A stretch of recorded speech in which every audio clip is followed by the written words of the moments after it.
8 months after divorce, he saw her pregnant and realized she never went through the abortion. Hi, my beautiful family.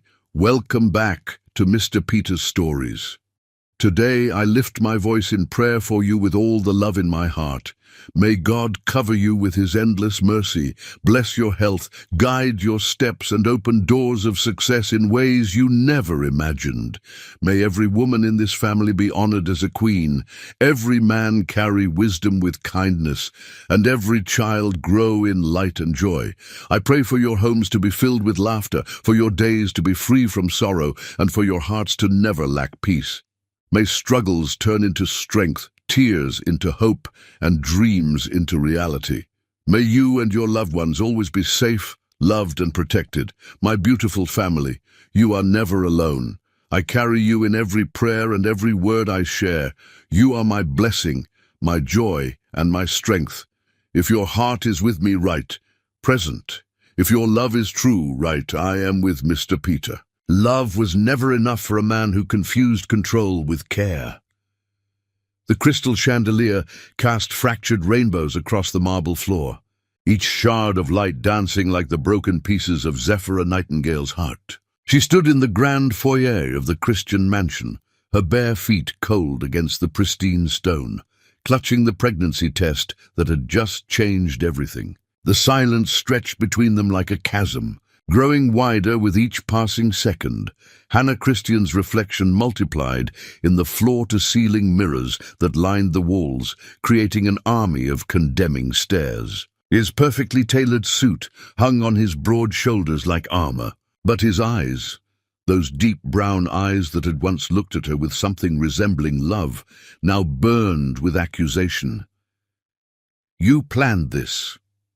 His voice cut through the silence like a blade through silk. "You think a baby will trap me into staying with someone like you?" Zephyra's fingers tightened around the small plastic stick, the positive sign blurring through her tears. "Hannah, please, don't." He held up a hand, the massive wedding ring catching the light. "Don't you dare try to manipulate me with tears. I should have known this was coming. Should have seen the signs." The words hit her like physical blows. She had walked into this mansion believing in fairy tales, believing that love could bridge any gap, racial, economic, social. Now she stood in the ruins of that dream, understanding with crystal clarity that some castles were built on quicksand, and some princes were just men who had forgotten how to love. "I didn't plan anything," she whispered, her voice barely audible in the vast space. "This is our baby, Hannah, our child." He laughed, the sound harsh and bitter, echoing off the vaulted ceiling. "Our child? There is no our anymore, Zephyra. There never really was there? You've been playing a long game since the day you walked through those doors." The accusation stole her breath. She thought of their wedding day, of the promises whispered in the darkness of their bedroom, of the mornings when he'd held her close and called her his salvation. Had it all been a lie? Had she been so blind? "That's not true," she said, finding strength in her voice. "You know that's not true. I loved you. I still love you. Love?" He turned away from her, staring out the massive windows at the manicured gardens beyond. "What you call love, I call desperation. What you call devotion, I call calculation. You saw an opportunity and you took it." Zephyra took a step toward him, her hand reaching out. "Hannah, look at me." "Really look at me. When have I ever asked you for anything? When have I ever tried to trap you? All I ever wanted was your love." He spun around, his face contorted with rage. "And now you want my child. Now you want to tie yourself to me forever with this." He gestured at her stomach with disgust. "This mistake." The word hit her like a physical blow. Mistake. Their child, the tiny life growing inside her, was a mistake. She pressed her hand to her still flat belly, protective and fierce. "Don't call our baby that," she said, her voice gaining strength. "Don't you ever call our child a mistake." "It is a mistake," he shot back. "The biggest mistake I've ever made was believing you were different, believing you actually cared about me and not what I could give you." The injustice of it overwhelmed her. She thought of all the charity events she'd attended at his side, enduring the whispered comments and pointed stares. The way she'd smiled and nodded when his friends made jokes about his exotic taste. The nights she'd lain awake, wondering if she was enough, if she would ever be enough. "What could you give me?" she asked, her voice rising. "Your name? Your money? Your family's acceptance? Because I never got any of those things, did I? Your mother still introduces me as Hannah's friend at parties. Your father has never said more than 10 words to me. Your money sits in accounts I can't even access. So tell me, Hannah, what exactly was I supposed to be trapping you for?" His jaw clenched, a muscle twitching beneath the skin. "You got this house. You got the lifestyle. You got to play at being something you're not." The cruelty of his words took her breath away. Play at being something she wasn't. She thought of all the ways she'd tried to fit into his world, the etiquette classes she'd taken, the way she'd changed her speech, her clothes, her very essence to become what she thought he wanted. "And what am I, Hannah?" she asked quietly. "Tell me what I really am." He looked at her for a long moment, and she saw something flicker in his eyes. Regret, perhaps, or recognition of the line he was about to cross. But then his face hardened again. "You're a woman who thought she could use her body to buy a life she never earned." The silence that followed was deafening. Zafira felt something inside her chest crack, not her heart, that had shattered the moment he'd called their child a mistake. This was deeper. This was the sound of her spirit, learning to stand alone. She straightened her spine, lifting her chin with a dignity that came from somewhere deep inside her. "I see," she said softly. "And what does that make you?" "A man who married a woman he despises? A man who spent our entire marriage lying to someone he considers beneath him?" For the first time since she'd shown him the test, uncertainty flickered across his features. But it was gone as quickly as it had appeared. "It makes me a man who knows when he's been played," he said coldly. Zephyra nodded slowly, pieces falling into place with painful clarity. She thought of her grandmother's words, spoken on her deathbed. "Baby girl, never beg a man to love you. A man who has to be convinced isn't worth convincing." "I choose life," she said, her voice steady despite the tears streaming down her face. "I choose our baby," his face twisted with fury. "Then you choose poverty. You choose struggle. You choose to raise that child in the gutter where you belong." The words should have destroyed her. Instead, they crystallized something inside her, a strength she'd forgotten she possessed. She looked around the marble foyer, at the crystal chandelier, at the gilt-framed mirrors that had reflected her image during their marriage. None of it had ever really been hers. None of it had ever really mattered. "I choose love," she said simply. "I choose to love this child the way you should have loved me, unconditionally, completely, without reservation."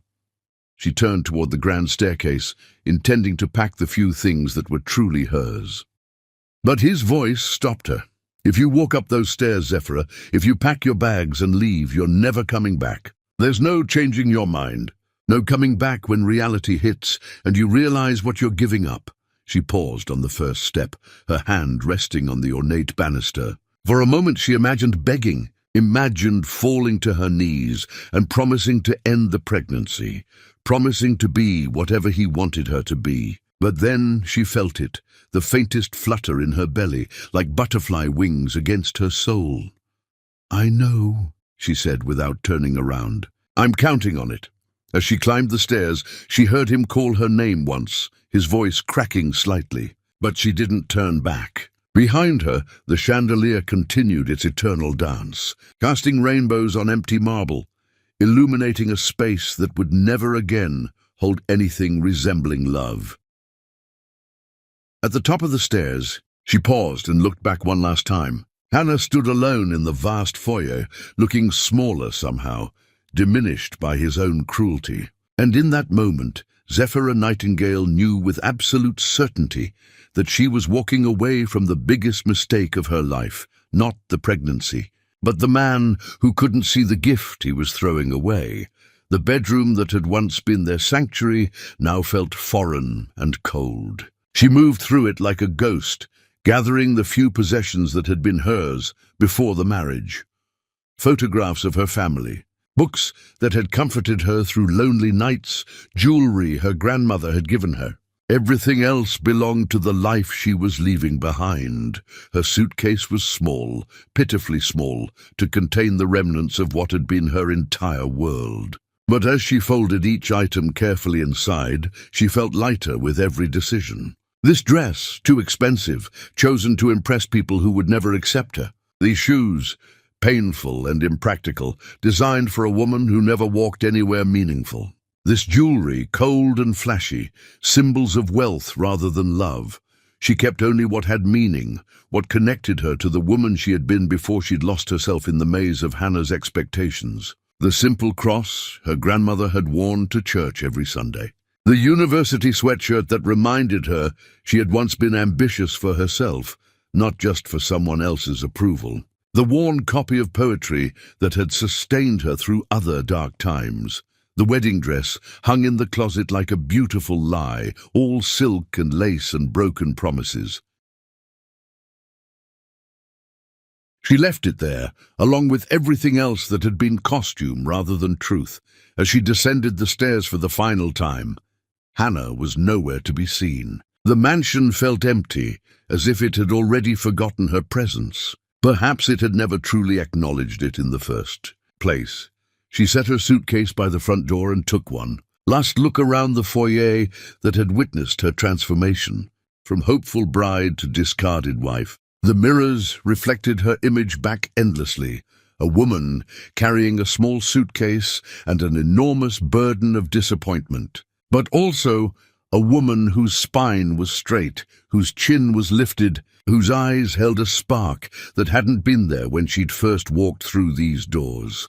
The silence was complete as she opened the front door. No protest from Hannah, no last-minute pleas or apologies. He had meant every word he'd said. The choice he'd given her wasn't really a choice at all. It was an execution disguised as an option. The autumn air was sharp against her skin as she stepped outside, carrying nothing but her single suitcase and the life growing inside her. Behind her, the mansion's windows glowed warmly, but the warmth was an illusion. There was nothing warm about a place where love was conditional, where acceptance came with terms and conditions that could be revoked without notice. She walked down the long driveway toward the street, her footsteps echoing against the silence. Each step took her further from the woman she had been, dependent, desperate for approval, willing to diminish herself for the promise of belonging. And each step brought her closer to someone she didn't yet know, but was eager to discover. A woman who could stand alone, who could choose love over comfort, who could build something real from nothing but determination and hope. At the end of the driveway, she turned back for one final look. The mansion sat like a beautiful tomb against the darkening sky, all its windows glowing but empty of life. Somewhere inside, Hannah was probably already convincing himself that he'd made the right choice, that he'd narrowly escaped a trap rather than destroyed a gift. Let him believe what he needed to believe. She had more important work to do now, the work of becoming the mother her child deserved, the work of proving that love didn't require luxury to flourish, the work of building a life that would never again depend on someone else's approval. The street beyond the gates was full of possibilities she couldn't yet imagine. All she knew for certain was that whatever lay ahead, she would face it with the fierce protectiveness that was already growing inside her alongside their child. And that would be enough. More than enough. It would be everything. Chapter 2. The Ultimatum. Some choices revealed the true nature of a person's soul. His revealed a wasteland where love should have bloomed. The bedroom that had once been their sanctuary now felt like a courtroom, where Zephyra sat as both defendant and evidence of her own supposed crimes. The silk sheets they had shared lay rumpled beneath her, witness to countless nights of whispered promises that had evaporated like morning dew. The pregnancy test sat on the mahogany nightstand between them, its positive result glowing like an accusation in the soft lamplight. Hannah paced the length of their bedroom like a caged predator, his expensive leather shoes silent against the plush Persian carpet. Each step measured and deliberate, each turn sharp with barely contained fury. The walls seemed to close in with every pass he made, the air growing thicker with unspoken threats. "All this time," he muttered, running his hands through his dark hair, "all this time I've given you everything. This house, this life, this name. And this is how you repay me?" Zephyrah pulled her silk robe tighter around her body, seeking warmth that had nothing to do with temperature. "Repay you? Hannah, I'm your wife, not your employee. Love isn't a transaction." He stopped pacing and fixed her with a stare that could have frozen flame. "Isn't it? Everything in this world is a transaction, Zephyrah. I gave you status, security, a place in society that you could never have achieved on your own. And in return, I expected loyalty, discretion, not this calculated attempt to permanentize what was always supposed to be temporary." The words hit her like ice water. "Temporary? Our marriage was temporary." "Everything is temporary," he said with chilling calm. "But some things end naturally, and others require intervention." She stood from the bed, her legs unsteady but her resolve growing stronger. "What are you saying, Hannah?" "I'm saying you have a choice to make." He moved to the floor-to-ceiling windows that overlooked the garden, his back to her. "A simple choice that will determine the rest of your life." The moonlight streaming through the glass cast him in silver and shadow, making him look like a stranger. Perhaps he always had been. "I'm listening," she said, though every instinct screamed at her to run. He turned slowly, his face carved from stone. "End this pregnancy, and we can go back to the way things were. Continue this charade of domestic bliss, if that's what makes you happy. I'll even increase your allowance, give you access to the offshore accounts. Consider it compensation for your discomfort." Zephyrah's hand moved instinctively to her stomach. "And if I don't? Then you pack your bags and disappear from my life forever. No settlement, no alimony, no access to the Christian name or fortune. You'll leave with nothing but the clothes on your back and whatever pride you think you're protecting." The ultimatum hung in the air between them, like a blade suspended by the thinnest thread. Zephyrah felt the world shift beneath her feet, reality rearranging itself into something unrecognizable. "You can't be serious," she whispered. "I've never been more serious about anything in my life." He moved closer, and she could see the cold calculation in his eyes. "You want to keep that child? Fine. But you'll do it without me, without my name, and without a single penny of my money. You'll do it in whatever hovel you can afford, on whatever menial job you can find. This is your child too," she said, her voice breaking. "Your flesh and blood, is it?" He tilted his head, considering her as if she were a puzzle he was solving. "How can I be sure? You've proven quite adept at deception, haven't you? Playing the loving wife while plotting this trap." The accusation stole her breath. In their entire marriage, she had never so much as looked at another man. Her world had revolved around him completely, utterly, to the point where she'd lost herself in the process. "You know that's not true," she said, tears streaming down her face. "You know I've never been with anyone else. You know this baby is yours. I know nothing about you anymore," he said with devastating finality. "The woman I married would never have tried to trap me like this. The woman I married understood her place." "My place?"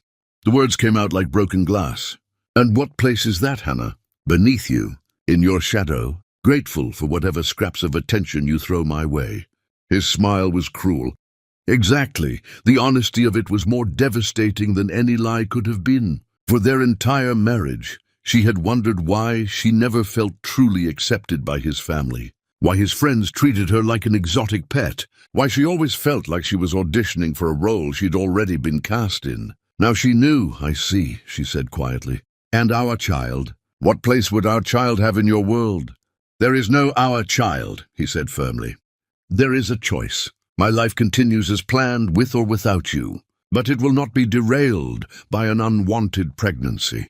"Unwanted," she repeated, tasting the bitterness of the word. "Our baby is unwanted, completely," he confirmed without hesitation. "I have plans, Zephyrah. Goals that don't include changing diapers or attending school plays or pretending to be a family man. I never wanted children, and I certainly never wanted them with someone like you." The cruelty was breathtaking in its clarity. She thought of all the times she'd mentioned children, how he'd always changed the subject or deflected with kisses and promises of someday. She'd thought he was being romantic, waiting for the perfect moment. Now she understood he'd been buying time, hoping she'd never push the issue. "Someone like me," she said, her voice steady despite the tears. "Tell me, Hannah, what kind of someone am I?" He studied her for a long moment, and she saw him weighing his words, deciding how much truth she could handle. "You're beautiful," he said finally. "Exotic, passionate. You've been a delightful diversion from the expectations of my world. But diversions end, Zephyra. They're not meant to become permanent fixtures." "A diversion," she repeated, the word echoing in the silence. "Our entire marriage, and I've been a diversion. An expensive one," he added with casual cruelty. "But worthwhile until now." She sank onto the edge of the bed, the weight of revelation crushing down on her. Everything made sense now. The way his family treated her, the way his friends spoke to her, the way he introduced her at social functions. She wasn't his wife. She was his acquisition. His temporary indulgence, the prenup, she said suddenly, understanding flooding through her. "That's why you insisted on such harsh terms. You always planned for this to end." "I planned for every contingency," he confirmed. "It's what successful men do. And our baby. Our child is just another contingency you're planning for." "There is no child," he said with icy finality. "There's a mistake that needs to be corrected, a problem that needs to be solved. And I'm offering you the solution." Zephyra stood slowly, her hand pressed protectively over her stomach. In the space of one conversation, her entire world had crumbled. The man she'd loved with every fiber of her being had revealed himself to be a stranger. The home she'd thought they'd built together was nothing but an elaborate stage set. "And if I choose our baby," she asked quietly, "then you choose poverty," he said without emotion. "You choose struggle. You choose to raise a bastard child in whatever slum you can afford. You choose to explain to that child why their father wanted nothing to do with them." The words were designed to break her, to drive her to her knees in submission. But something strange was happening inside Zephyra's chest. Instead of breaking, she felt something else, something fierce and protective and unbreakable. "I choose life," she said, her voice growing stronger with each word. "I choose love. I choose to give this child what you're incapable of giving, unconditional acceptance." His face darkened with rage. "Then you choose to destroy yourself for the sake of genetic material that will amount to nothing. That child will grow up knowing they were unwanted by their father. They'll grow up in poverty, struggling for every scrap of dignity you think you're protecting. They'll grow up knowing their mother chose them over everything else," she countered. "They'll grow up knowing what real love looks like." "Love?" He laughed bitterly. "Is that what you call this? Condemning an innocent child to a life of hardship because of your stubborn pride?" "I call it giving my child something you'll never understand," she said, moving toward the walk-in closet. "I call it choosing what's right over what's easy." As her hands closed around the suitcase handle, she heard his voice behind her, cold and final as a judge's gavel. "When you're working multiple jobs to keep a roof over that child's head, remember this moment, Zephyra. Remember that you chose this struggle. And when that child asks why their father abandoned them, tell them the truth. Tell them their mother's pride was more important than their future."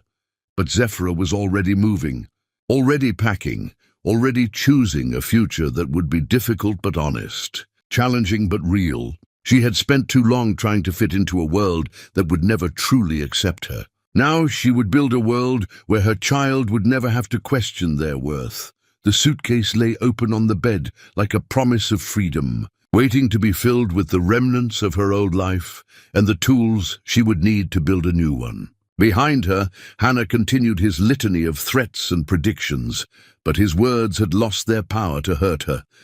She was choosing love. She was choosing life. She was choosing to become the mother her child deserved, even if it meant walking away from everything she had once thought she wanted. and for the first time since seeing those 2 pink lines on the pregnancy test, Zephyra Nightingale felt something she hadn't experienced in a long time. Hope. Chapter 3. Walking into the storm. Freedom tastes like tears and possibility, bitter and sweet in equal measure. The massive front door of the Christian mansion closed behind Zephyra with a finality that echoed through her bones like the tolling of a funeral bell. She stood on the marble steps clutching a single suitcase, the only remnant of her former life that truly belonged to her. Everything else, the designer clothes, the jewelry, the life she'd built, had been borrowed, temporary, as illusory as morning mist. The autumn air bit through her thin coat, reminding her that she no longer had the luxury of climate-controlled comfort. The wind carried the scent of dying leaves and distant rain, nature's honest acknowledgement that some things must end for others to begin. She pulled her collar tighter and descended the steps one by one, each footfall taking her further from the woman she'd been and closer to someone she'd yet to discover. Behind her, the mansion loomed like a beautiful prison she'd escaped, its windows glowing warmly against the gathering dusk. She didn't look back. Looking back was a luxury she could no longer afford. The city streets stretched before her like uncharted territory. During her marriage, she'd traveled these same roads in the back of luxury cars, insulated from the reality of the world beyond tinted windows. Now she walked among the commuters and laborers, the students and dreamers, all of them moving with purpose toward destinations she couldn't imagine. Her first night was spent in a roadside motel that smelled of disinfectant and broken dreams. The room was small and stark, with water-stained walls and a heater that rattled like old bones. She sat on the edge of the narrow bed, her hand pressed to her still, flat stomach, and spoke to the life growing inside her for the first time. "It's just us now. Little one," she whispered into the silence, "but we're going to be okay. I promise you that." The words felt like a prayer and a battle cry combined. She had no idea how she would keep such a promise, but she knew with absolute certainty that she would. Morning brought harsh fluorescent light and the reality of her situation. Her savings account, the small one Hannah had allowed her to maintain for personal expenses, contained barely enough for a week in the motel. The prenuptial agreement she'd signed in a haze of love and trust had stripped her of any claim to his fortune. She was, quite literally, starting from nothing. The employment office was a study in institutional beige, filled with plastic chairs and the desperate energy of people seeking second chances. Zephyra sat among them, her designer handbag incongruous among the worn belongings of her fellow job seekers. She'd sold her wedding ring that morning to a pawn shop owner who'd barely looked up from his newspaper, treating the symbol of her former life like any other piece of merchandise. "Zephyra Nightingale?" The caseworker's voice cut through her reverie. "Yes, that's me." The woman behind the desk looked tired, worn down by too many stories of hardship and too few happy endings. "What kind of work experience do you have?" It was a simple question that revealed the complexity of her situation. What could she say? That she'd been a professional wife? That her job had been looking beautiful at charity events and smiling gracefully at dinner parties? That her greatest skill was pretending to belong in a world that had never wanted her? "I have a college degree in literature," she said finally, "and I've organized several charity events." The caseworker's expression softened slightly. "Volunteer work?" "Yes, mostly volunteer work." "Any retail experience? Food service? Cleaning?" Each question was a small humiliation, a reminder of how completely unprepared she was for this new reality. "No, but I'm willing to learn. I'm a hard worker, and I need a job." The desperation in her voice must have been evident because the caseworker's expression softened further. "There's a cleaning company that's hiring. Night shift, office buildings downtown. It's hard work, but they don't require experience." Zephyra nodded quickly. "I'll take it. The pay is minimum wage, and you'll need to buy your own supplies. Are you sure you're up for this? It's physical work, and..." She glanced at Zephyra's obviously expensive clothes. "It might be different from what you're used to." Different is exactly what I need, Zephyra said firmly. That evening, she stood in the supply closet of the Meridian office complex, learning to operate an industrial vacuum cleaner from Rosa Martinez, a weathered woman with kind eyes and calloused hands. First thing you learn, Rosa said, her accent thick with the wisdom of experience, is that there's dignity in honest work. Don't matter what these fancy people think of us. We're the ones keeping their world clean so they can play their important games. Zephyra nodded, grateful for the wisdom and the lack of judgment. Rosa didn't ask questions about how a woman with manicured nails and designer shoes had ended up pushing a mop cart through corporate hallways. The work was harder than anything Zephyra had ever imagined. Her soft hands blistered within hours. Her back ached from bending and lifting. Her feet, accustomed to comfortable flats and cushioned heels, screamed in protest against the cheap work boots she'd bought at a discount store. But as the night progressed, something unexpected happened. With each floor she cleaned, each window she wiped clear, she felt lighter, freer. The weight of maintaining an image, of being the perfect wife, of constantly monitoring her words and actions, all of it fell away, replaced by the simple satisfaction of work honestly done. During her break, she sat on the steps of the office building and called her sister Celeste for the first time since leaving the mansion. Zephyra, girl, where have you been? I've been trying to reach you. The familiar warmth of her sister's voice brought tears to her eyes. She'd lost so many relationships during her marriage, friendships that had withered under the weight of her new social obligations and the subtle disapproval of Hannah's circle.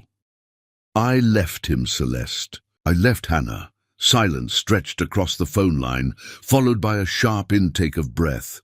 What happened? Did he hurt you? Not the way you mean, Zephyra said carefully. But yes, he hurt me. He hurt us. Us? Zephyra closed her eyes, preparing to speak the truth that would change everything. I'm pregnant, Celeste.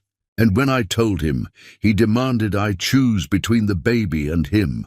Another silence, longer this time. Then that bastard, that absolute bastard. Where are you? I'm coming to get you right now. No, Zephyra said quickly. I need to do this on my own. I need to prove that I can. Prove what to who? Zeph, you don't have anything to prove to anybody. I have everything to prove to this baby, she said, her hand moving to her stomach. I need to show my child that their mother is strong enough to choose them over everything else. That I'm strong enough to build a life worth living. You are strong enough, Celeste said fiercely. You've always been strong enough. That man just made you forget. When the call ended, Zephyra sat in the quiet darkness, surrounded by the city's nighttime symphony of distant traffic and late-night voices. For the first time in her marriage, she felt completely alone and completely herself. She returned to work with renewed energy, tackling each task with methodical precision. As dawn approached and the early commuters began arriving, she gathered her supplies and prepared to leave. Tomorrow night she would return. And the night after that, however long it took to build a foundation for the life she and her child deserved. In the lobby mirror, she caught sight of her reflection, hair escaping from its ponytail, face flushed from exertion, clothes wrinkled and practical. She looked nothing like the polished society wife who had posed for photos just days before. She looked tired and determined and absolutely real. We did it, she whispered to her belly. Day one, and we survived. As she walked toward the bus stop in the growing light of dawn, Zephyra felt something she hadn't experienced during her marriage. Pride in herself. Not in her appearance or her connections or her ability to charm a room, but in her willingness to work, to struggle, to choose love over luxury. The bus arrived with a wheeze of brakes and a cloud of exhaust. As she climbed aboard, finding a seat among the early morning workers and night shift employees heading home, she realized she was exactly where she belonged, among people who understood that dignity came not from what you owned, but from what you were willing to sacrifice for the ones you loved. The city rushed past the window as the bus carried her toward an uncertain future. But for the first time since seeing those two pink lines on a pregnancy test, Zephyra Nightingale smiled. The storm she'd walked into was fierce and unforgiving, but she was discovering that she was fiercer still. The small apartment she found was barely more than a room with a kitchenette, but it was hers, paid for with money she'd earned herself, furnished with pieces she'd chosen from thrift stores and second-hand shops. Every stick of furniture, every dish in the tiny cupboard, every piece of clothing hanging in the narrow closet represented independence earned through sweat and determination. She stood in the center of her new home, surrounded by the modest possessions that constituted her entire world, and felt something she'd never experienced in the mansion: complete ownership. This space belonged to her, not because someone had given it to her, but because she had earned it. In the corner, she'd set aside space for a crib that she would buy when she could afford it. But now, it was just an empty corner full of possibility, waiting for the child who would never question their place in the world because their mother had claimed that place through honest work and fierce love. The reflection in her bathroom mirror showed a woman transformed. Gone was the pampered socialite with professionally maintained everything. In her place stood someone with calloused hands and tired eyes and an unbreakable spirit. Someone who had learned that strength didn't come from what others gave you, but from what you were willing to give up for what mattered most. "We're home, baby," she said to her belly, her hand resting protectively over the life growing inside her. "We're finally home." Outside her window, the city hummed with the quiet energy of people pursuing their own dreams and survival. But inside her small apartment, Zephyra Nightingale had already found both. She'd walked into the storm of uncertainty and emerged with something more valuable than all of Hannah's wealth combined: the knowledge that she was strong enough to protect the life she'd chosen, no matter what the world threw at her. The storm was far from over, but she was no longer afraid of it. She was part of it now, and it was part of her. And together, she and her child would weather whatever came next. Chapter 4. The Months of Silence. Strength isn't born in comfort. It's forged in the furnace of necessity, tempered by tears and sharpened by the fierce love of a mother's heart. The alarm clock's shrill cry pierced the pre-dawn darkness of Zephyra's studio apartment, just as it had every day since she'd begun this new life. She silenced it with a practiced swipe, her movements careful and deliberate to avoid waking Mrs. Patterson, the elderly woman in the paper-thin walled apartment next door, who had become both neighbor and unlikely guardian angel. The reflection that greeted her in the cracked bathroom mirror told the story of her transformation. Gone was the pampered socialite with professionally maintained skin and weekly salon appointments. In her place stood a woman whose hands bore the calluses of honest work, whose face had been carved leaner by careful budgeting and calculated hunger, whose eyes held a depth that only comes from staring into the abyss and choosing to climb out rather than fall. Her growing belly pressed against the bathroom sink as she brushed her teeth with methodical efficiency. The morning sickness had passed, replaced by a constant gnawing hunger that she satisfied as sparingly as possible. Every dollar mattered now. Every meal was calculated against the needs of the life growing inside her and the demands of the small savings account that would need to stretch through maternity leave. The coffee shop where she worked buzzed with the familiar rhythm of pre-work caffeine addiction. Zephyra had learned to move through the space like a dancer, her pregnant body adapting to the demands of steaming milk, pulling shots, and managing the endless stream of customers who saw her only as the mechanism that delivered their daily fix. "Double shot. Oat milk, extra hot, no foam," she called out, sliding the cup across. The counter to a woman in a power suit who didn't acknowledge her existence beyond snatching the cup and hurrying toward whatever important meeting awaited her. These interactions had taught Zephyra something valuable about invisibility. As the wife of Hannah Christian, she had been perpetually observed, every gesture scrutinized and judged. Now, In her polyester uniform with her practical ponytail, she had become functionally invisible to the class of people she'd once desperately tried to impress. The liberation was intoxicating. During her break, she sat in the small employee room and counted tips, separating the crumpled bills into carefully labeled envelopes. Rent, utilities, groceries, medical expenses, emergency fund. The emergency fund was pitifully small, but it existed, a testament to her refusal to be caught completely unprepared again. Her phone buzzed with a text from Celeste. "Doctor appointment today? Want me to come with you?" Zafira typed back quickly, "I can handle it. Thank you for offering."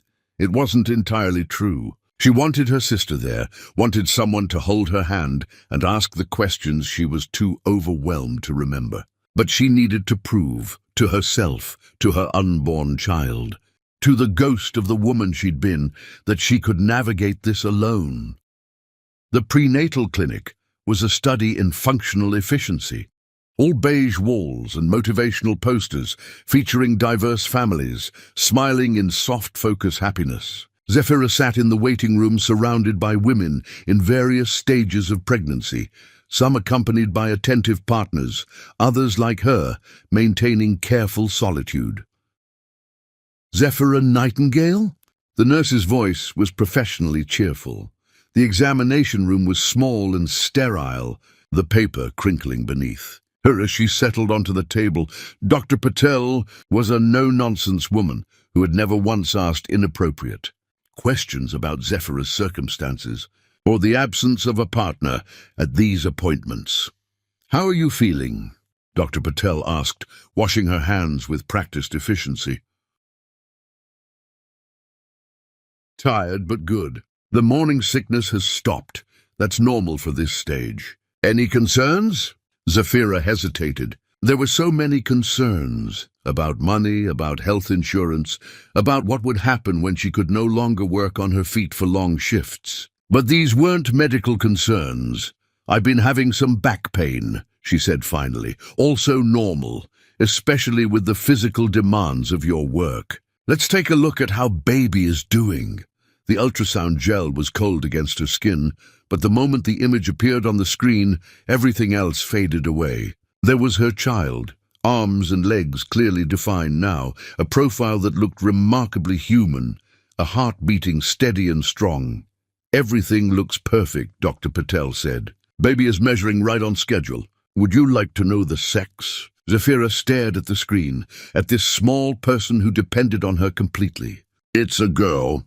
"It's a girl," the doctor confirmed with a smile. "A daughter." She was carrying a daughter who would grow up knowing that her mother had chosen her over everything else in the world.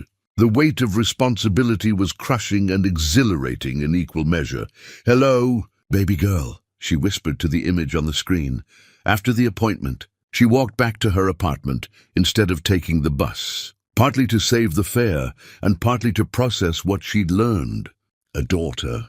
She tried to imagine explaining to this child someday why her father had wanted nothing to do with her, how to frame abandonment in terms that wouldn't destroy a young heart.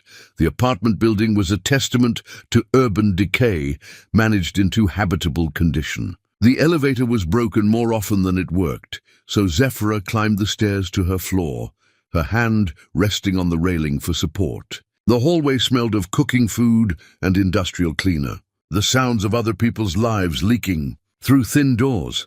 Her studio apartment was small enough that she could see the entire space from the doorway. A kitchenette, with a hot plate and mini refrigerator, a fold-out table that served as desk and dining room, a narrow bed pushed against the wall, and a corner she'd designated as the nursery area where a second-hand crib waited to be assembled. She'd found the crib at a church sale, carried it home on 2 buses and her own determination. It had taken her several evenings to sand down the rough spots and paint it a soft yellow that would work for either sex. Now she knew it would cradle her daughter, this piece of furniture that represented hope made manifest.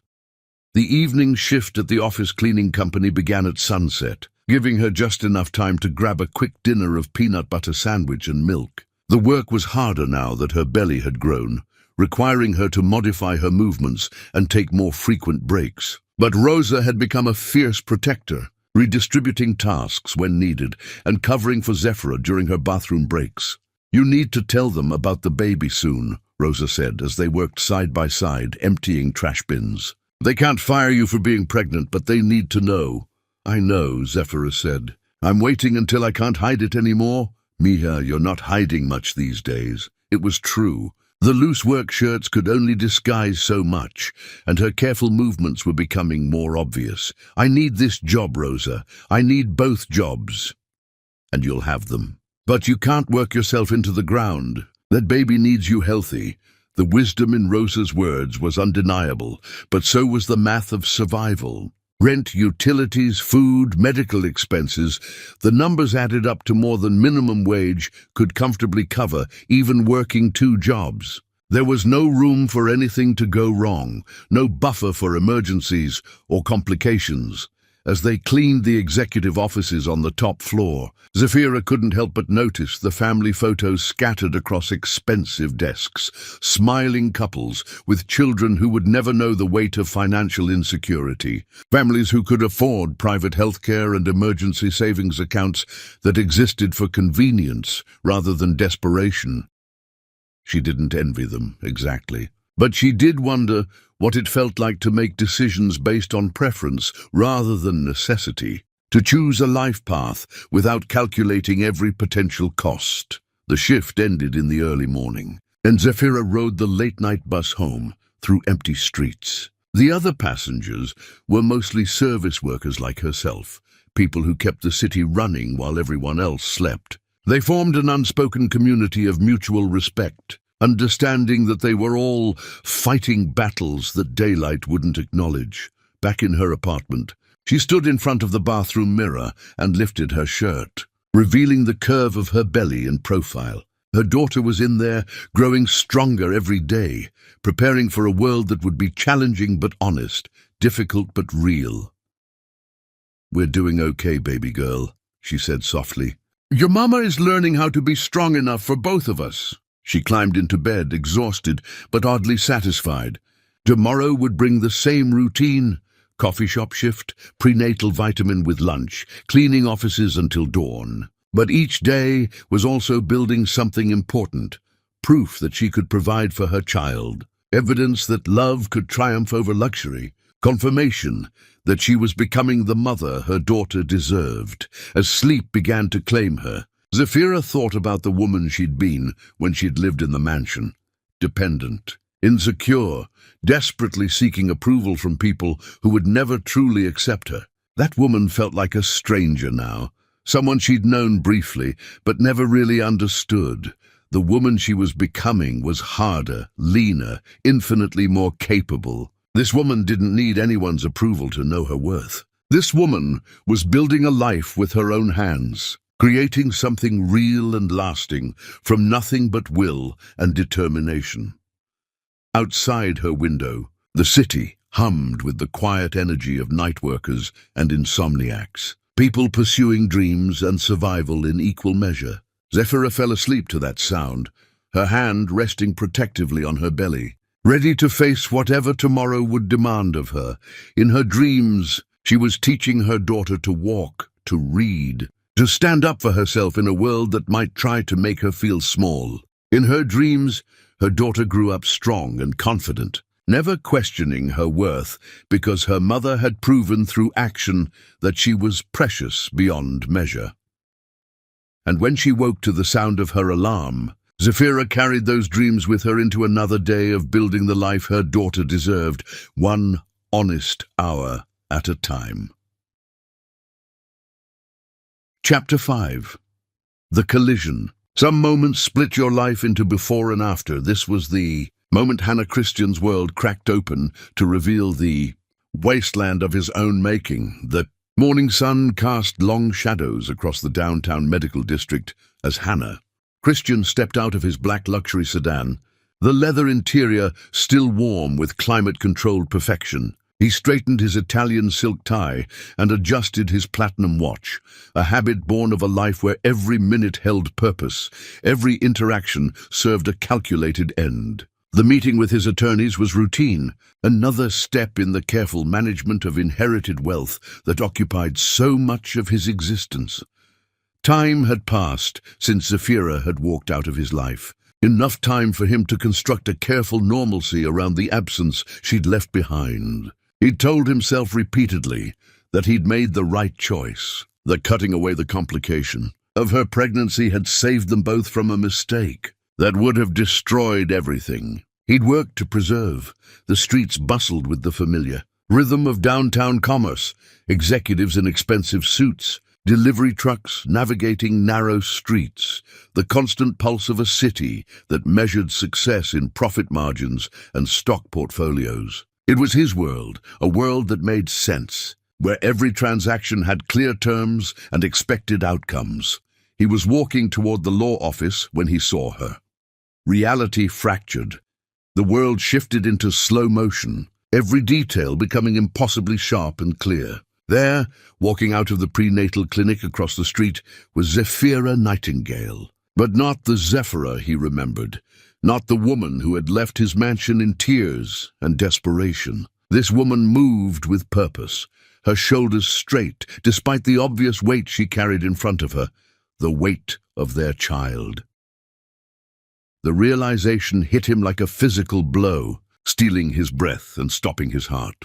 She was pregnant. Hugely, unmistakably, gloriously pregnant. Her belly curved proudly beneath a simple blue dress that had probably cost less than one of his ties. Her hand resting protectively over the life growing inside her. She had kept the baby. The world around him continued its motion, cars honking, pedestrians hurrying past, the city maintaining its relentless pace. But Hannah stood frozen on the sidewalk, a statue carved from shock and recognition. All his carefully maintained certainty crumbled in an instant, revealing the truth he'd refused to acknowledge. She had chosen their child over his ultimatum. She moved with a grace he'd never seen in her before, a confidence that radiated from within. Her hair was pulled back in a simple ponytail instead of the elaborate styles his world had demanded. Her face, free of the expensive makeup and treatments that had been part of her daily routine, glowed with something he'd never been able to give her, genuine contentment.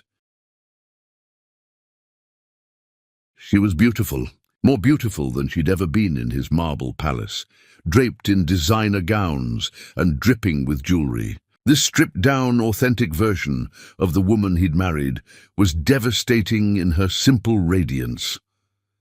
A man in a suit jostled past him, muttering about tourists blocking the sidewalk, but Hannah couldn't move. He watched as Zafira paused at the corner, her hand moving to support her lower back in a gesture that spoke of the physical demands of pregnancy. The protective instinct that rose in his chest was so fierce it nearly brought him to his knees. She was alone, completely, utterly alone. No supportive partner to help her navigate the crowded street, no luxury car waiting to carry her to comfort, no team of assistants to handle the mundane details of her life. She was managing this pregnancy, his child's gestation, entirely by herself. The traffic light changed, and she began to cross the street, moving directly toward where he stood. For a moment he thought she might walk right past him, that enough time had changed him enough that she wouldn't recognize the man who had thrown her away like damaged goods. But then she looked up. Their eyes met across the space of 3 feet and months of silence. And the impact of that connection sent shockwaves through both of them. Her step faltered slightly, her hand instinctively moving to cradle her belly as if to protect their child from his presence. The color drained from her face, but her chin lifted with a defiance he'd never seen during their marriage. Hannah. His name on her lips was neither greeting nor accusation. It was simply acknowledgement, the way one might note the presence of storm clouds gathering on the horizon. Zafira. He could barely form her name around the constriction in his throat. The baby is fine, she finished, her voice steady despite the tremor he could see in her hands. Healthy. Due soon? Soon. The word hit him like arithmetic made flesh. She was exactly as far along as she should be if she'd kept their child. If she'd defied his ultimatum and chosen life over the security he'd offered her, "You kept her," he said, the words falling into the space between them like stones into still water. Her? Something flickered in Zephyr's eyes. Surprise, perhaps, that he'd instinctively known the sex of their child. The baby. "You kept the baby. I kept my daughter," she corrected, emphasis on the possessive. "My daughter, who will grow up knowing she was wanted by the parent who mattered." The words were delivered without venom, but they cut deeper than any scream of rage could have. This wasn't the broken woman who had pleaded for his understanding before. This was someone new, someone forged in the fire of abandonment and tempered by the fierce protectiveness of motherhood. "Zephyra, He reached toward her, some instinct driving him to bridge the space between them. But she stepped back smoothly, keeping the distance intact. "Don't." The word was quiet but absolute. "Don't say whatever you're thinking of saying. Don't apologize, don't explain, don't try to fix what you broke. We're fine without you. My daughter and me. We've been fine without you, and we'll continue to be fine without you after she's born." The casual dismissal was more devastating than anger would have been. She wasn't fighting him or raging against him. She was simply stating facts. They were fine without him, better perhaps than they'd ever been with him. "Where are you living?" The question escaped before he could stop it, driven by a desperate need to understand how she'd survived without him. "Does it matter?" she asked, tilting her head slightly. "You made it very clear that my circumstances after leaving your house were not your concern. Of course it matters. You're carrying my child." The change in her expression was subtle but unmistakable, a hardening around her eyes, a straightening of her spine that spoke of boundaries being fortified. "No," she said quietly. "I'm carrying my child. You gave up any claim to her the moment you demanded I choose between her life and your approval. That's not—" "I didn't mean—" He struggled to find words that could somehow bridge the chasm his own choices had created. "I was angry. I said things I didn't mean." "You said exactly what you meant," Zephyra replied with devastating clarity. "You told me who you really were, Hannah. I should thank you for that honesty. It saved me from wasting any more energy believing in something that never existed." A delivery truck honked loudly behind them, the driver gesturing impatiently at their sidewalk conference. The pedestrians flowed around them like water around stones, the city indifferent to their personal apocalypse. "Can we go somewhere and talk?" Hannah asked desperately. "Please, let me explain." "There's nothing to explain," she interrupted. "And nowhere for us to go. I have to get to work." The reality of her circumstances hit him with fresh force. While he'd been maintaining his empire of comfort and convenience, she'd been working to survive. While he'd been sleeping in climate-controlled luxury, she'd been building a life from nothing. "What kind of work?" he asked, though he wasn't sure he wanted to know the answer. "The kind that pays the bills," she said simply. "The kind that lets me take care of my daughter, her daughter. Not their daughter, not even the daughter, my daughter." The possessive was like a knife between his ribs. "Zephyra, please. I know I made mistakes." "Mistakes?" For the first time, real emotion crept into her voice. Not anger, but something deeper and more dangerous. "You didn't make mistakes, Hannah. You made choices. Deliberate, calculated choices about what kind of man you wanted to be and what kind of life you wanted to live. Those weren't mistakes. They were revelations." She shifted slightly, accommodating the weight of her pregnancy, and he saw the flash of exhaustion that crossed her features, despite her composed exterior. She was tired, probably overworked, definitely struggling in ways he could fix with a phone call and a bank transfer. "Let me help," he said urgently. "Let me support you, support the baby. You don't have to do this alone." "Yes, I do," she said with quiet finality. "Because doing it alone means doing it honestly. It means my daughter will grow up knowing that her mother chose her without conditions, without ultimatums, without asking her to earn the right to exist."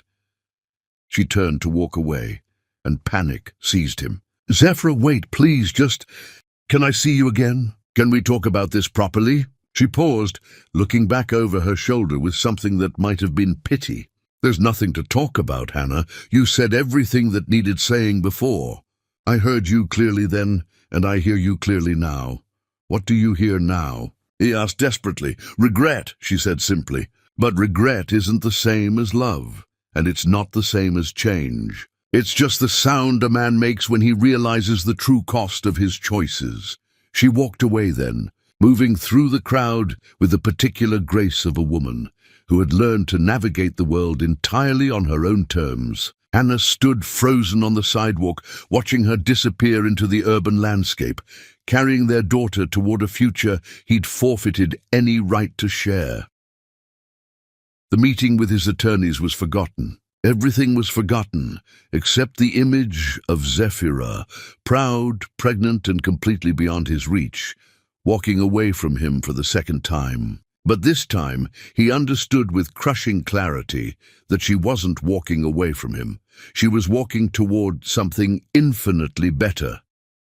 As he finally moved toward his car, his legs unsteady beneath him, Hannah felt the weight of what he'd seen settling over him like a shroud. She hadn't just survived without him, she had thrived. The woman walking away from him was stronger, more confident, more genuinely beautiful than the one he'd thrown out of his house, and their daughter, his daughter, was growing inside her, already more loved and wanted by her mother than he had ever been capable of loving anyone. The child he had rejected was becoming the center of someone's universe, the meaning around which an entire life was being rebuilt.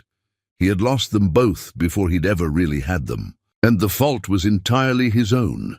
The drive back to his empty mansion was a blur of regret and recognition. Somewhere in the city behind him, Zephira was going to work, building the life she'd chosen, carrying his child toward a birth he would not witness and a childhood he would not share. He had seen his future walk away from him on a downtown sidewalk, and there was nothing he could do to call it back. Chapter 6. The Reckoning. Consequences are the universe's way of teaching. Lessons to those who refuse to learn them through love. The mahogany walls of the Christian family estate study had witnessed generations of power conversations, but none quite like the one unfolding on this grey afternoon. Hannah sat across from his mother, Victoria Christian, whose silver hair was pulled back in a style that spoke of old money and older disappointments. The antique clock on the mantelpiece ticked with metronomic precision, marking the seconds of a silence that had stretched beyond comfortable into hostile territory. All this time, Victoria said finally, her voice carrying the kind of disappointment that could freeze blood. You've known about your pregnant wife all this time, and you chose to let us find out from Martha Blackwell at the country club.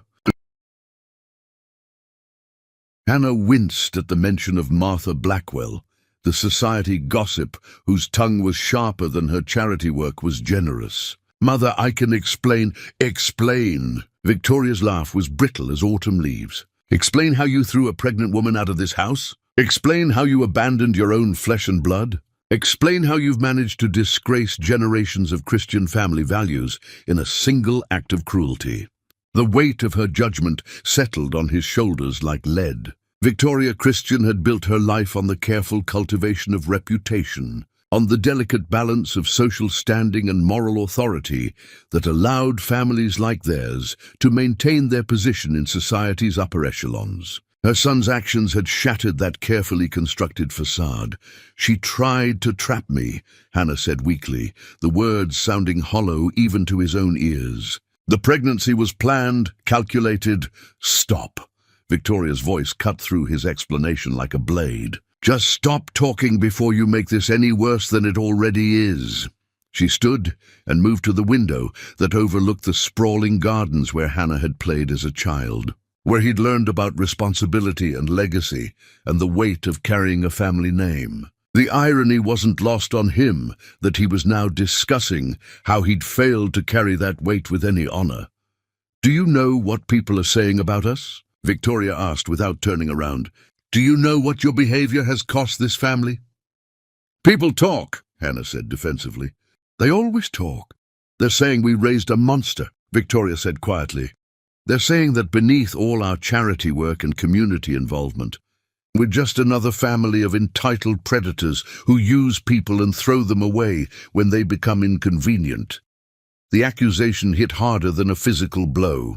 The Christian family had built their reputation on public service, on treating their wealth as a responsibility rather than a privilege. For generations, they'd been pillars of their community, examples of how prosperity could be wielded with grace and compassion. "It's not that simple," Hannah protested. Victoria turned from the window, and for the first time in his adult life, Hannah saw his mother as an old woman, tired, disappointed, and utterly disgusted with the man she'd raised. "It's exactly that simple," she said. "You married a young woman who loved you completely. She carried your child and came to you with joy, expecting to share that happiness with her husband. And you threw her into the street like garbage. She was trying to manipulate me. She was trying to build a family with you." Victoria's composure finally cracked, revealing the fury beneath her carefully maintained exterior. She was offering you the chance to be something more than just another wealthy man collecting beautiful objects. She was offering you the chance to be a father, a real father, not just a provider of genetic material and money. Hannah stood abruptly, pacing to the fireplace where portraits of Christian patriarchs watched him with painted eyes that seemed full of judgment. "You don't understand what the marriage was really like. You don't know how I know she organized charity drives that raised millions for children's hospitals," Victoria interrupted. "I know she spent Christmas morning serving meals at homeless shelters instead of opening presents. I know she never asked for anything beyond your love and respect, both of which you were apparently incapable of giving." The truth of it settled over him like a shroud. Zephyra had been everything his mother described and more. Generous, selfless, genuinely committed to using their wealth to help others. She'd thrown herself into charitable work not for social advancement, but because she genuinely cared about making the world better. "Your father and I received a letter yesterday," Victoria continued, moving to her desk and retrieving an envelope with the Christian family crest. "From the board of the Children's Foundation.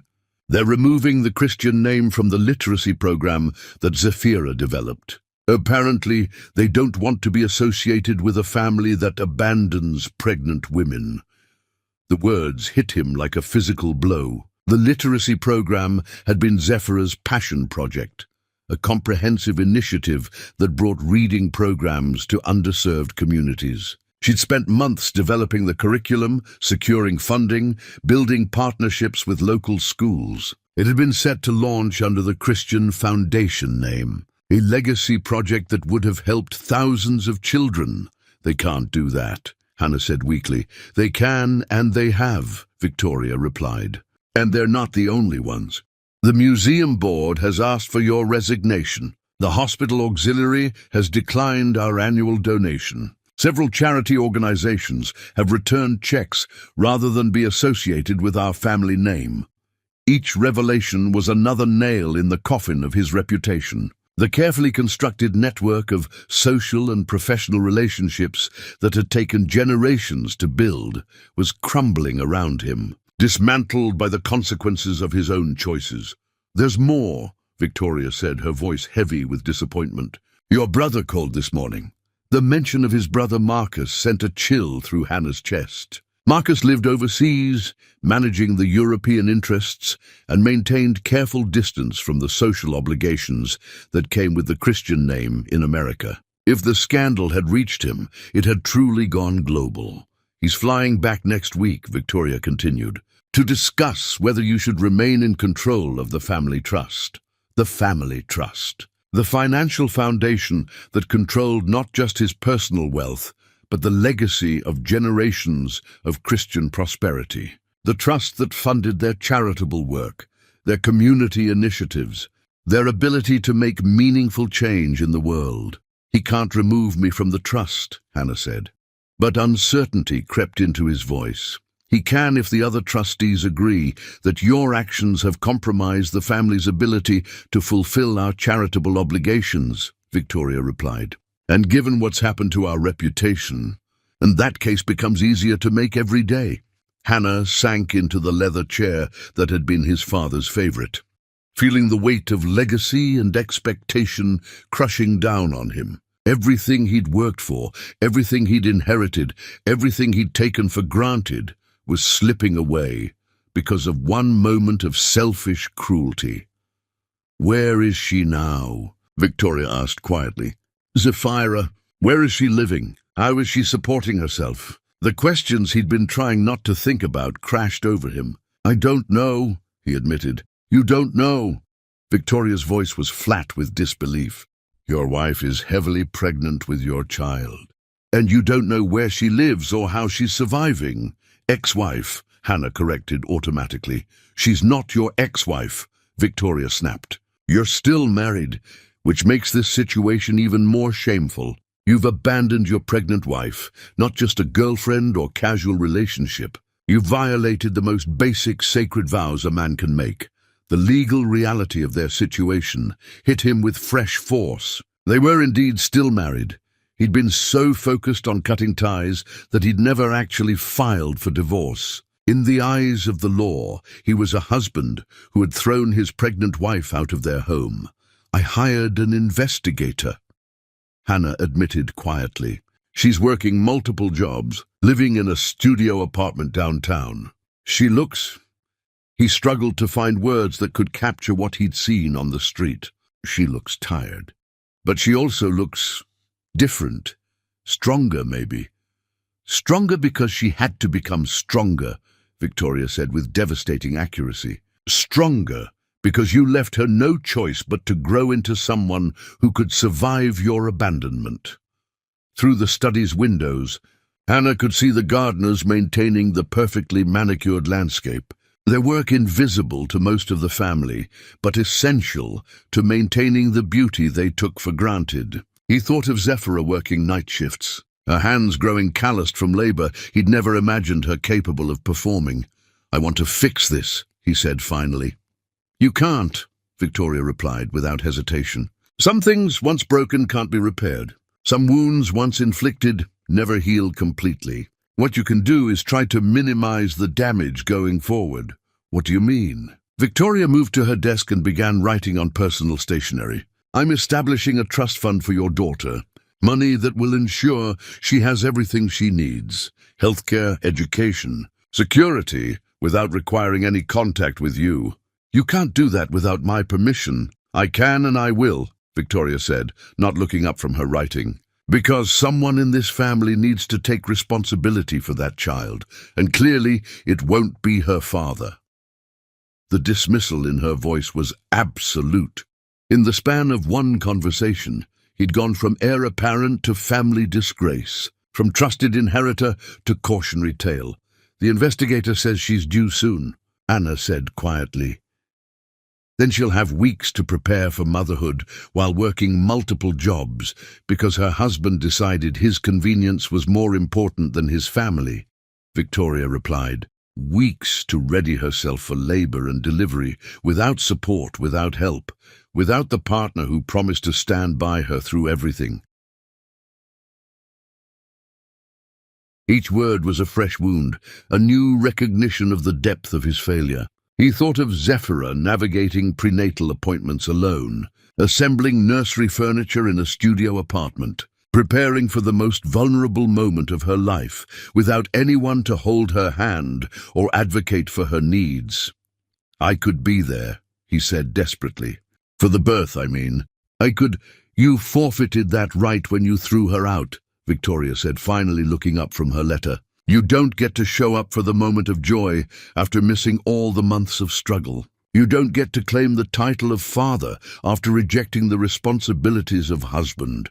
The study fell silent except for the steady ticking of the antique clock, each second marking the passage of time he could never recover, opportunities he could never reclaim. Outside, the world continued its rotation. Indifferent to his personal catastrophe, "She'll be a good mother," Hannah said finally, the admission torn from somewhere deep in his chest. "Yes," Victoria agreed, "she will be. And that child will grow up knowing that her mother was strong enough to choose love over luxury, principle over comfort. She'll grow up with values you apparently never learned." Despite every advantage we tried to give you, as the afternoon shadows lengthened across the study floor, Henna Christian sat surrounded by the portraits of ancestors who had built something meaningful with their wealth and influence, and contemplated how completely he had failed to live up to their example.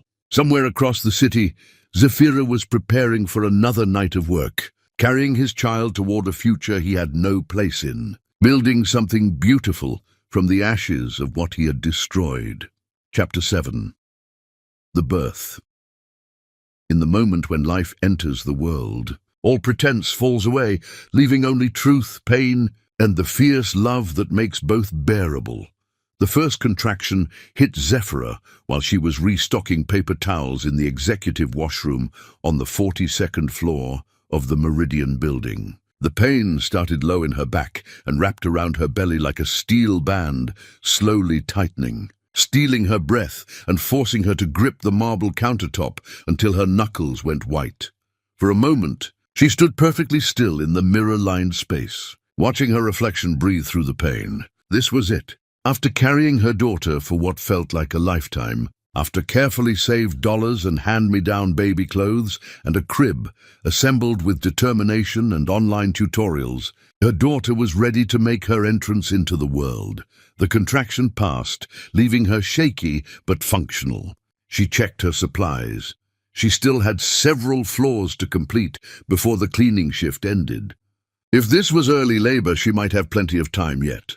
She could finish the shift, catch the bus home, and call the doctor from her apartment. The second contraction came stronger and more insistent. This time, she had to stop working entirely, leaning against the wall of an empty conference room while the pain washed over her in waves. Through the floor-to-ceiling windows, the city sparkled in the darkness below, millions of people sleeping peacefully while her body began the ancient work of bringing new life into the world. Zafira. Rosa's voice carried genuine concern as she found her in the conference room. Mia, what's wrong? You look...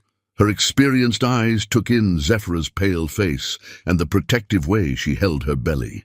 Oh, honey, is it time? I think so, Zafira said through gritted teeth as another contraction built.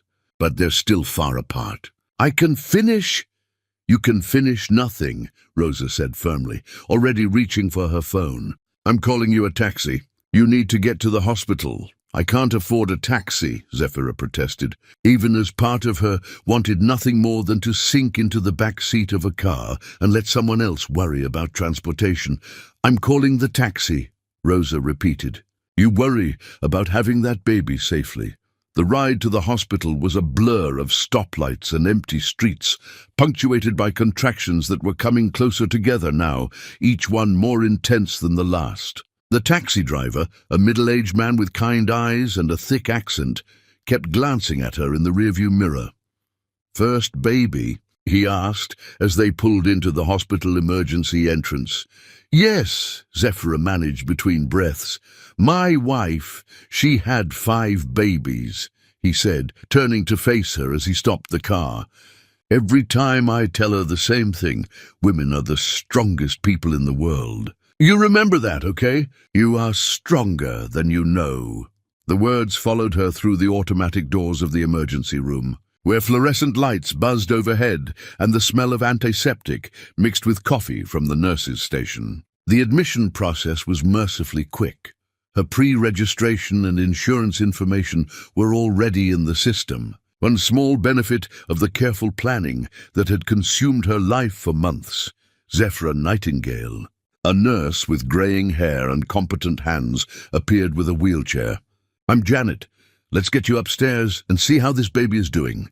The labor and delivery ward was painted in soft pastels, designed to create an atmosphere of calm that didn't quite mask the underlying tension of a place where medical emergencies could unfold without warning. Zafira's room was small but private, with a single bed, monitors that would track her contractions and the baby's heartbeat, and a window that looked out over the hospital parking lot. Any support person coming? Janet asked as she helped Zafira into the hospital gown that tied in the back and left her feeling exposed and vulnerable. No, Zafira said quietly. Just me, Janet's expression softened. Honey, you sure? Sometimes people change their minds when babies are actually coming. Want me to call anyone? For a brief moment, Zafira thought about Celeste, who would drop everything and race to the hospital if she called. But her sister lived far away and had her own family to worry about. This was something she needed to do alone, just as she'd done everything else since leaving the mansion. I'm sure, she said. It's just me and her. Then me and the doctor will take good care of both of you, Janet promised. The contractions intensified as the morning progressed, coming in waves that built to crushing peaks before receding enough to let her catch her breath. Between them, she walked the halls of the maternity ward, her hand pressed to her lower back, watching other women in various stages of labor being supported by husbands, mothers, sisters, friends. The loneliness was sharp and immediate, but so was her determination to prove that love didn't require a crowd. Dr. Patel arrived during one of Zephyra's walking sessions, finding her leaning against the wall of the corridor, breathing through a particularly strong contraction. "How are we doing?" the doctor asked, her professional calm reassuring in the chaos of labor. "It hurts more than I expected," Zephyra admitted as the contraction passed. "That's honest," Dr. Patel said with a small smile, "and completely normal. Let's check your progress." Back in the room, connected to monitors that traced the rhythm of her daughter's heartbeat and the mountain peaks of her contractions, Zafira tried to focus on the positive aspects of her situation. She had insurance, thanks to the coffee shop job. She had a doctor she trusted. She had a healthy baby who was apparently eager to meet the world. What she didn't have was anyone to hold her hand when the pain became overwhelming. Anyone to remind her to breathe when panic started to set in. Anyone to tell her she was strong enough for this when her body felt like it was being torn apart from the inside. The thought of Hannah intruded unwillingly during a brief respite between contractions. She wondered if he even knew she was in labor, if some part of him might sense that his daughter was about to enter the world. The idea filled her with a complex mixture of longing and fury. Longing for the support he should have provided, fury that he'd forfeited any right to be part of this moment. Mrs. Nightingale, a different nurse, appeared in the doorway, her expression uncertain. "There's a gentleman in the waiting room asking about you. Says he's the baby's father." Zephyra's blood went cold. "What's his name?" "Hannah Christian. He's asking if he can—" "No." The word came out sharper than she'd intended. "He can't. I don't want him here." The nurse's eyebrows rose slightly, but her professional training kept her expression neutral. "Are you sure?" "Sometimes during labor, people—" "I'm sure," Zephyra said firmly, even as another contraction began building. "He chose not to be part of this. I'm not changing that decision for him now." Down in the waiting room, Hannah paced like a caged animal, his expensive suit incongruous among the casual clothes of other expectant fathers. He'd received the call from his private investigator at dawn. Zafira had been admitted to the hospital in active labor. He'd broken every speed limit getting there, his heart hammering with a mixture of terror and desperate hope. She was having their baby. Right now, stories above his head, Zafira was bringing their daughter into the world. And he was trapped in a beige waiting room, as shut out from the process as if he lived on another planet. "Sir," the nurse who had asked about him earlier returned, her expression sympathetic but firm. "She's asked that you not be present during the delivery." "I'm sorry." The rejection hit him like a physical blow, but he couldn't argue with it. What right did he have to witness the miracle of his daughter's birth when he'd rejected the miracle of her conception? What claim could he make to this moment when he'd spent months pretending it wasn't happening? "Can you at least tell her that I'm here?" he asked desperately. "That I want to be here?" "I'll let her know," the nurse said gently. "But sir, she's in active labor. This isn't the time for reconciliation or explanations. Right now, she needs to focus on delivering this baby safely." Upstairs, Zafira labored through the afternoon and into the evening. Her world narrowed to the space between contractions and the growing intensity of her body's work. Janet stayed with her through shift changes, providing the steady presence and gentle encouragement that helped her navigate the most challenging physical experience of her life. "I can see the head," Dr. Patel announced during one of the final pushes. "She's got lots of dark hair, just like her mama." The last stage of labor was a symphony of effort and reward, pain and triumph. When her daughter finally slipped into the world, the silence that followed her first cry was sacred, a moment of pure miracle that belonged entirely to mother and child. "She's perfect," Dr. Patel said, placing the baby on Zafira's chest. "Absolutely perfect." Through tears of exhaustion and overwhelming love, Zafira looked down at her daughter, tiny and red and absolutely beautiful. With Hannah's dark hair and what might someday be his strong jawline, but eyes that were purely her own. The love that flooded through her was unlike anything she'd ever experienced. Fierce and protective and utterly transformative. "Hello, beautiful girl," she whispered, touching her daughter's perfect fingers. "I'm your mama, and I've been waiting so long to meet you." The baby settled against her chest, as if she'd always belonged there. And in that moment, Zafira understood with crystalline clarity that every sacrifice had been worth it. Every night of exhaustion, every moment of financial terror, every hour of loneliness, all of it had led to this perfect moment when she became someone new, a mother. 2 floors below, Hannah sat in the waiting room until well past midnight, hoping for some word, some acknowledgement that his daughter had been born. But the only information he received came from the same private investigator who had called him that morning. Serenity Nightingale had been born healthy, and both mother and daughter were doing well. Serenity Nightingale, not Serenity Christian. His daughter would carry her mother's name, not his, a final, decisive break from the legacy he'd thrown away through his own cruelty. As he finally drove home through empty streets, Hannah knew that somewhere behind him, in a hospital room he'd been barred from entering, the most important moment of his life had happened without him. His daughter had taken her first breath, opened her eyes for the first time, and been welcomed into the world by a mother whose love was already complete and unconditional. He had lost them both forever, and the fault was entirely his own. Chapter 8. The Rejection. Some doors, once closed by cruelty, can never be reopened by regret, no matter how desperately one pounds against them. The hospital room was suffused with the soft golden light of afternoon, filtering through blinds that Zafira had adjusted to create the perfect environment for her daughter's first full day of life. Serenity lay sleeping in the clear plastic bassinet beside the bed, wrapped in the pink and blue striped blanket that was standard issue for all newborns, but somehow looked uniquely precious when draped around this particular child.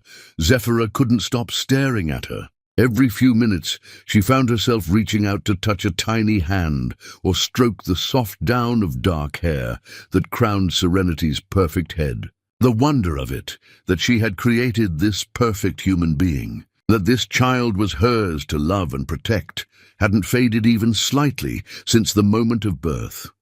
"She's beautiful," said Janet, the nurse who had stayed beyond her shift the previous evening and returned this morning to check on them. "Look at those eyelashes. She's going to be a heartbreaker."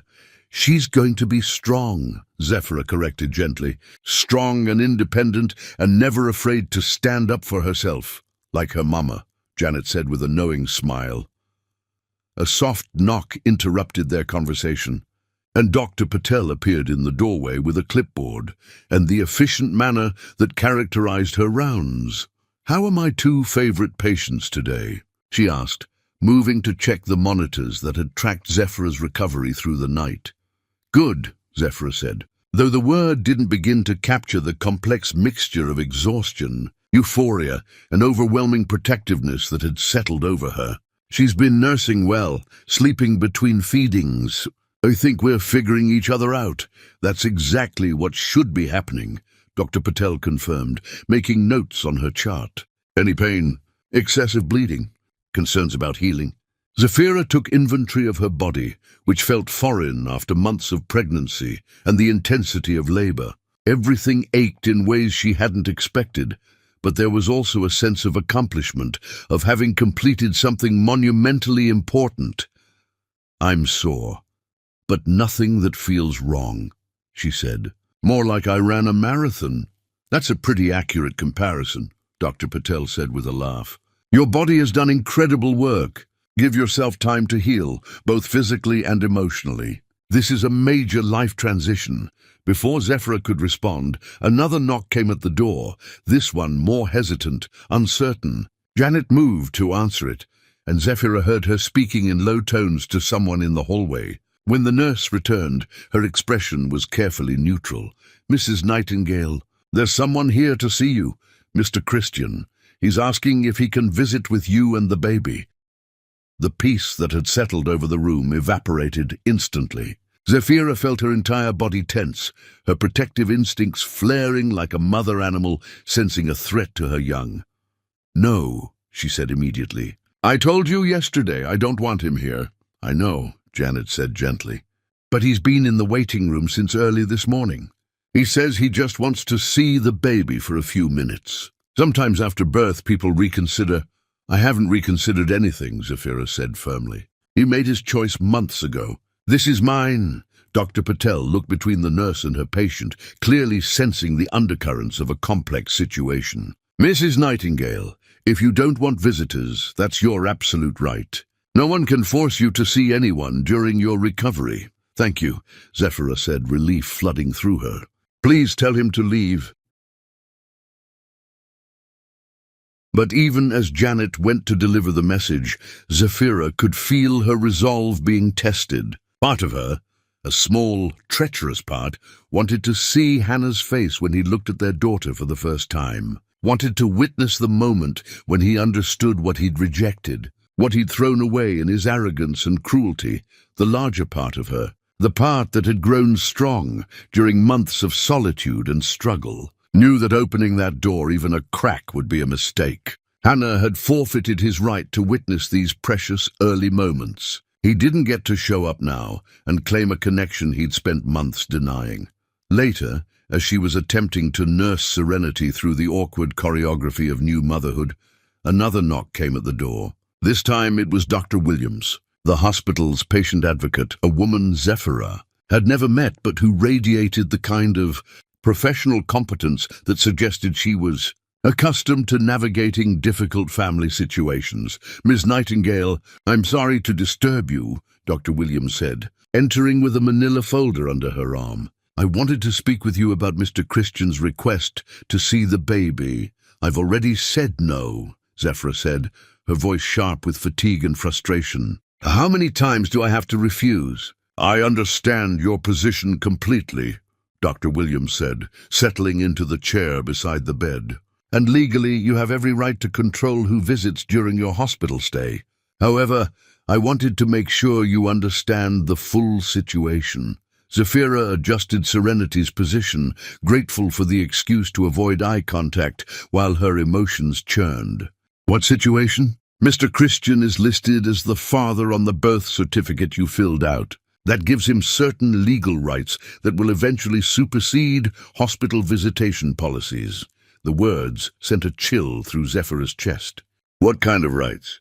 "The right to establish paternity, to seek visitation, potentially to pursue custody arrangements," Dr. Williams explained gently. "I'm not saying any of that will happen, but I want you to be prepared for the possibility that this won't end with him leaving the hospital." Zephyra felt the world tilt slightly. The euphoria of new motherhood suddenly shadowed by the spectre of legal battles and forced separations. She looked down at Serenity, who had fallen asleep at her breast, tiny fist curled against her mother's skin in perfect trust. "He abandoned us," she said quietly. "He demanded I choose between the baby and him, and when I chose her, he threw us out. Doesn't that matter?" "It might in court," Dr. Williams said carefully. "But family law is complex, and biological fathers have rights that don't necessarily depend on their behavior during pregnancy. I'd strongly recommend consulting with a family law attorney as soon as possible."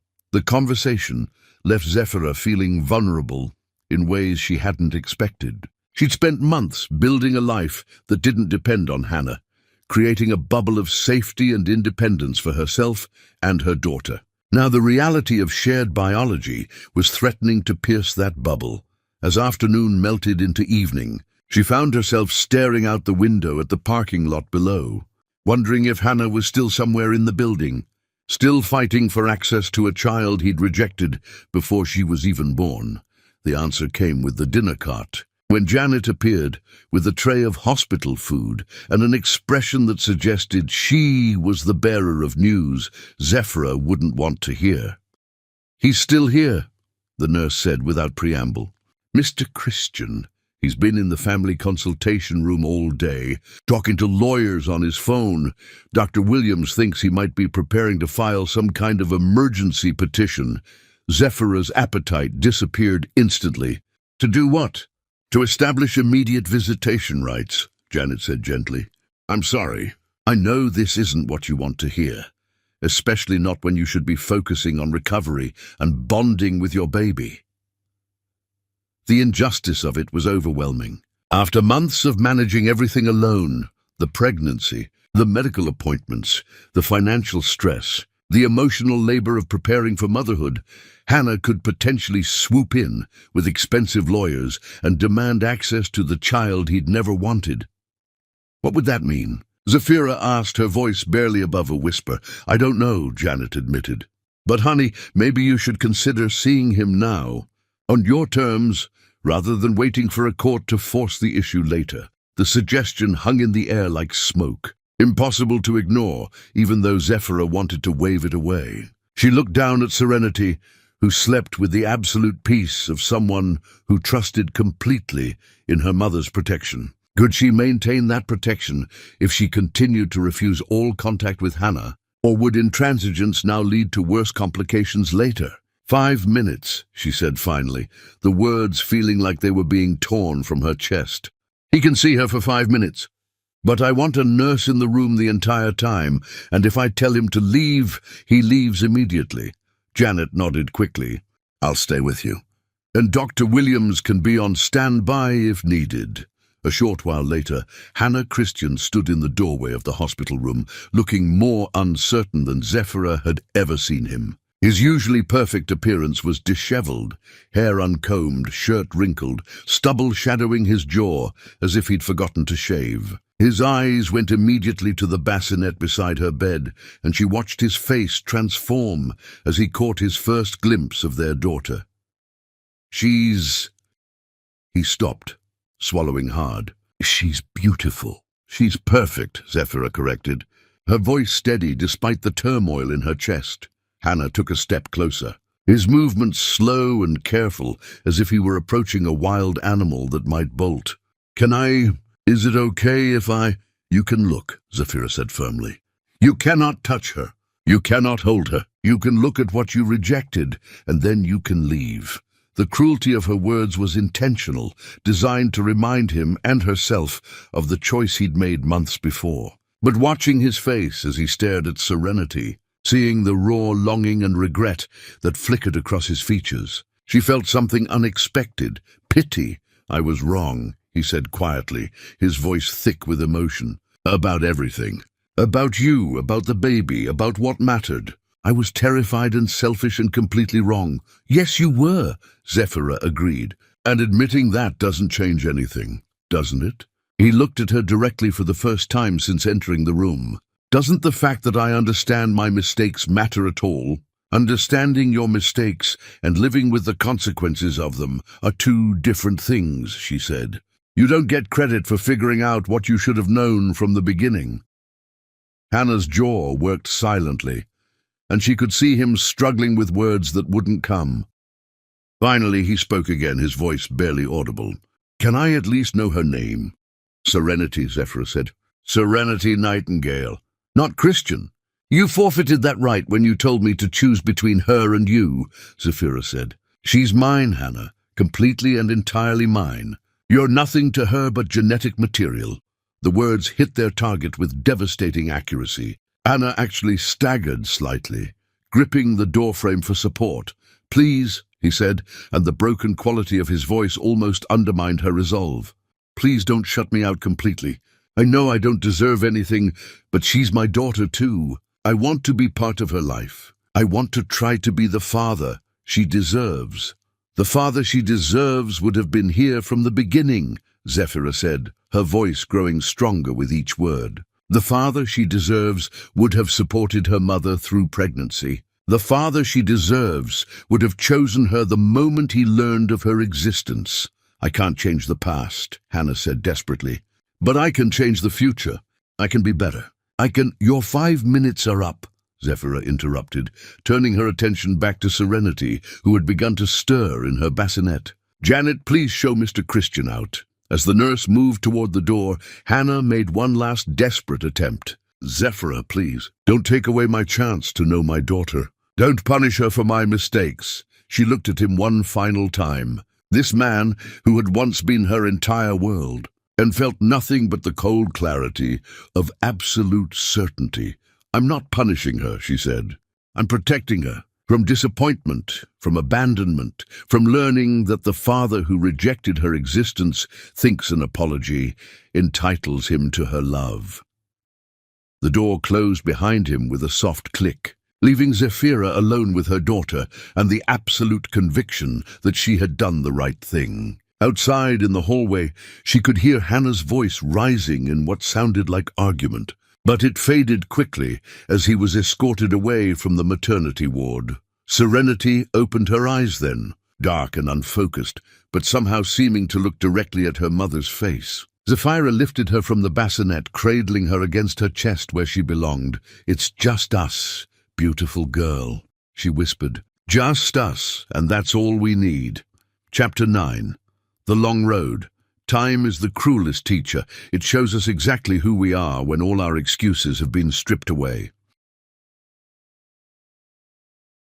The coffee shop on Maple Street had become Zephyra's kingdom by the time Serenity could walk. A small empire built on determination and the kind of customer service that came from genuinely caring about people rather than merely tolerating them. She stood behind the espresso machine, Serenity perched on her hip, watching steam curl from the milk frother with the fascination that only toddlers could bring to ordinary magic.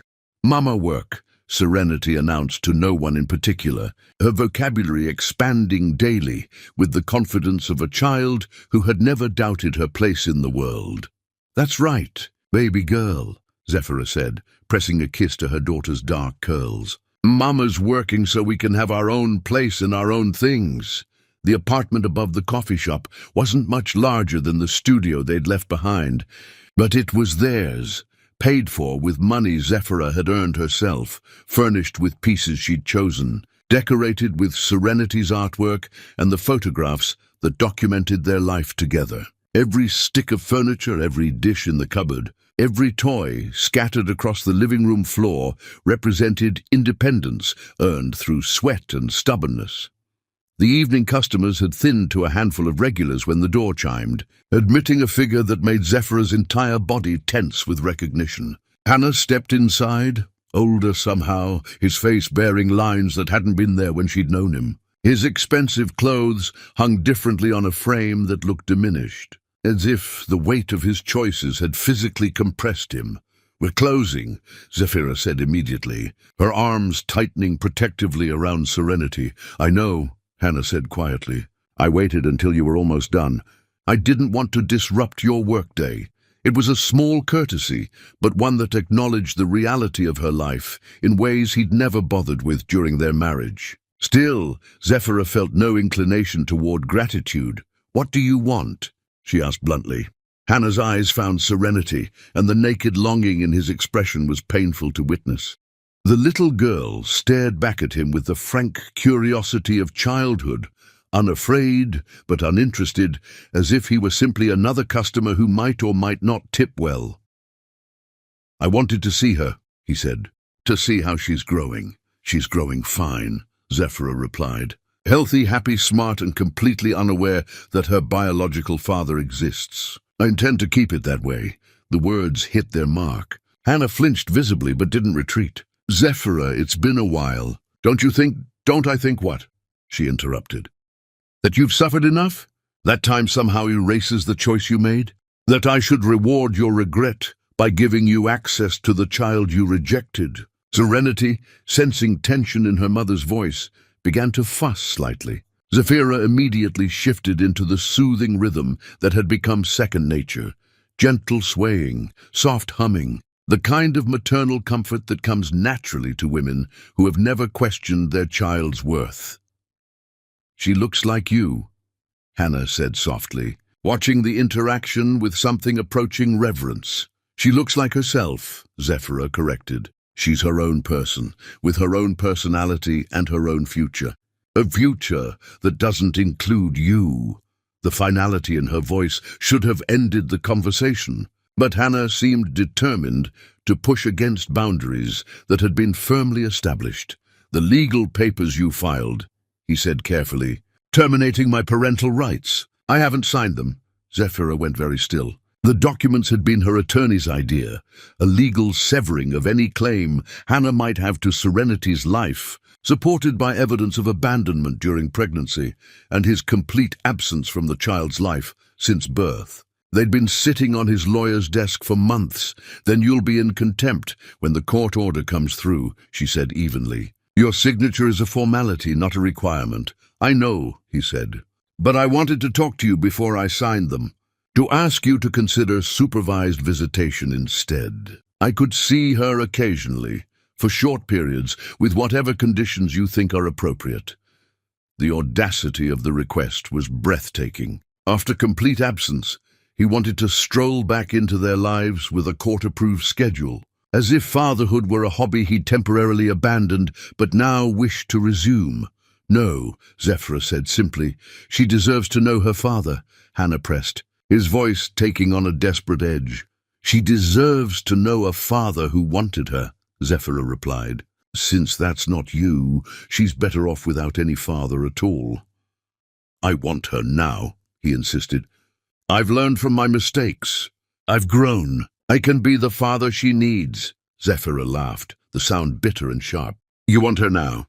Where were you when she had colic and I walked the floors every night? Where were you when she took her first steps and I had no one to share that moment with? Where were you during her first Christmas, her first birthday, her first word? Each question was a knife thrust, precisely aimed at the catalogue of moments he'd missed through his own choice. Hannah absorbed them without flinching, as if he deserved the pain they inflicted. I was wrong, he said. I was selfish and scared and completely wrong about everything that mattered. But punishing me shouldn't mean punishing her. I'm not punishing anyone, Zephyra said, moving toward the door to indicate the conversation was over. I'm protecting my daughter from someone who has already proven he's unreliable when things get difficult. I've changed, Hannah said desperately, following her toward the exit. Have you? Zephyra paused with her hand on the door handle. Because from where I'm standing, you look like the same man who threw a pregnant woman out of his house, rather than accept responsibility for his actions. The accusation hung in the air between them, and for a moment Zephyra thought she saw a flicker of the old arrogance in his eyes, the entitlement that had always lurked beneath his charm. But it passed quickly, replaced by something that looked like genuine remorse. I lost everything, he said quietly. Most of my assets, my reputation, my place in society, all of it gone because of the choices I made. Good, Zephyra said without sympathy. Maybe next time you'll think before you destroy innocent lives for your own convenience. There won't be a next time, he said. I'll never have another chance to be a father. Serenity is my only child, my only opportunity to be something more than the man who lost everything that mattered. The pain in his voice was genuine. But Zephyra had learned to distinguish between regret for his actions and regret for their consequences. This sounded distinctly like the latter. That's not my problem, she said, opening the door and stepping outside with Serenity still in her arms. Your redemption isn't my responsibility. The street outside was quiet in the way that small commercial districts became after closing time. When the shopkeepers went home to their families and left the sidewalks to dog walkers and people with nowhere else to be, Hannah followed her out, his expensive shoes clicking against the pavement. "What can I do?" he asked, his voice breaking slightly. "Tell me what I can do to earn the right to know my daughter." Zephyra turned to face him, and in the glow of the streetlight, she could see the full extent of his deterioration. He looked older than his years, worn down by losses that money couldn't restore and connections couldn't rebuild. For a brief moment, she felt something that might have been pity. "You can sign those papers," she said firmly. "You can let us live our lives without the threat of legal battles hanging over our heads. You can accept that some mistakes are too big to fix, and if I don't," he asked, though the question sounded more like defeat than defiance, "then you'll spend whatever fortune you have left fighting a battle you can't win," Zephyra said, "because I'll never stop protecting her from people who might hurt her. And that includes biological fathers who treated her like an inconvenience." She shifted Serenity to her other hip, the little girl now drowsy and content to watch the world from her mother's arms. This was their life. Simple, honest, built on love rather than obligation. It wasn't the life Zephyra had once imagined for herself, but it was infinitely better than the gilded cage she'd escaped. "She's beautiful," Hannah said softly, his eyes fixed on Serenity's face. "And she looks happy." "She is happy," Zephyra confirmed. "She's loved completely and without conditions. She'll never have to wonder if she's wanted or worry that her existence is a burden to the people who are supposed to care for her." The implication was clear. Serenity's happiness was possible precisely because Hannah wasn't part of her life. The message landed with devastating accuracy. "I should go," he said finally, stepping back toward his car, a modest sedan that was a far cry from the luxury vehicles he'd once favored. "Yes," Zephyra agreed. "You should." But as he walked away, she called after him one last time. "Hannah!" He turned, hope flickering in his eyes. "Sign the papers," she said quietly. "Give us both the peace of knowing this is really over." He nodded slowly, the gesture heavy with finality. "I will." As his car disappeared down the street, Zephyra stood on the sidewalk, holding her daughter, surrounded by the quiet satisfaction of a life built entirely through her own choices. Serenity had fallen asleep against her shoulder, trusting completely in her mother's strength and protection. "Come on, baby girl," she whispered, turning toward the stairs that led to their apartment. "Let's go home." Home. The word carried weight it had never held during her marriage to Hannah. This small apartment above a coffee shop, paid for with wages earned through honest work, was more truly home than any mansion could ever be. It was the place where she'd learned to be strong, where she'd discovered that independence was worth more than security, where she was raising a daughter who would never question her own worth. Several weeks later, the signed termination papers arrived by courier. Hannah Christian had officially relinquished all legal claim to Serenity Nightingale, severing the last formal connection between their lives. Zephyra filed the documents in the small safe she kept in her bedroom closet, next to Serenity's birth certificate and their lease agreement and all the other papers that documented their legal existence as a family of two.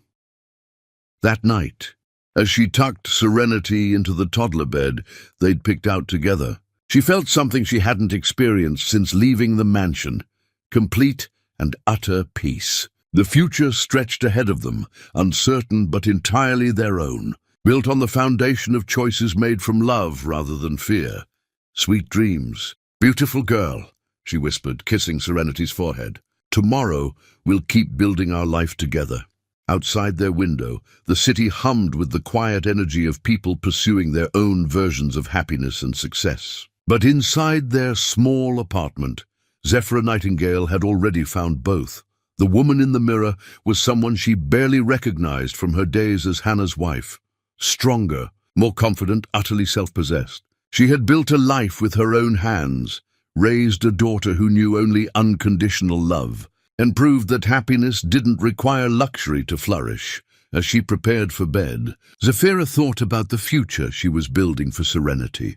a future where worth wasn't measured by bank accounts or social standing, but by kindness and strength and the courage to choose what was right over what was easy. Tomorrow would bring new challenges, new opportunities to prove that they could thrive on their own terms. But tonight, in their small apartment filled with love and laughter and the simple joy of being together, they had everything they needed. Chapter 10. The Final Truth. Justice isn't always about what the law allows. Sometimes it's about what the heart can bear and what the soul can forgive.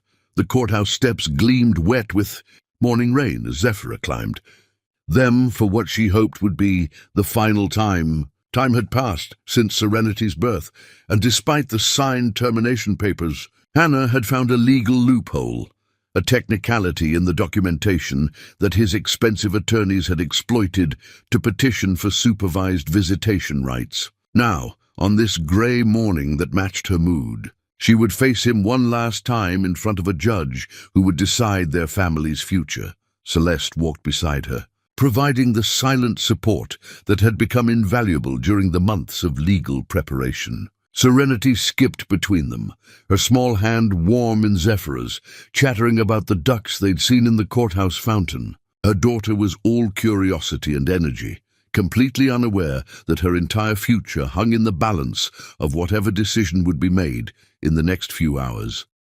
"Mama, why do we have to go to the big building?" Serenity asked as they passed through the metal detectors that marked the entrance to a world of legal battles and binding decisions, because sometimes grown-ups have to let other grown-ups help them figure out important things, Zephyra said carefully.